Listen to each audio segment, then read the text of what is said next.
લોકમત ન્યૂઝમાં આપનું સ્વાગત છે।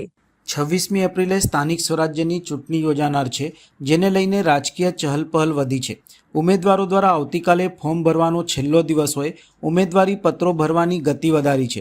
ત્યારે 29 સોખડા બેઠક પરથી કોંગ્રેસના ઉમેદવાર ચંપાબેન કરણસિંહ દોડિયાએ આજરોજ પોતાની ઉમેદવારી નોંધાવી હતી। સાથે જ કોંગ્રેસના ઉમેદવાર ગીતાબેન રાજુભાઈ ઠાકોરે 22 રણોલી જિલ્લા પંચાયતની બેઠક માટે તેમજ દશરથ 2 બેઠક પરથી મિત્તલબેન પંકજભાઈ ગોહિલે આજે પોતાની ઉમેદવારી નોંધાવી ફોર્મ ભર્યું હતું। આ પ્રસંગે મોટી સંખ્યામાં સમર્થકો પણ જોડાયા હતા।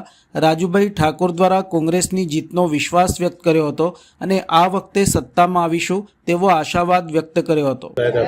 આજરોજ અમે સોખડા 29 જિલ્લા પંચાયતના અમારા ડોડિયા ચંપાબેન, જેવી રીતે રણોલી જિલ્લા પંચાયતના ઉમેદવાર ગીતાબેન ઠાકોર, એવી રીતે દશરથ 2ના ઉમેદવાર મિત્તલબેન ગોહિલના ફોર્મ જમા કરવા માટે આવ્યા હતા।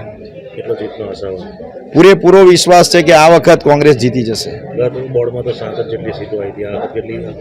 આ વખત અમે સત્તામાં આવીશું।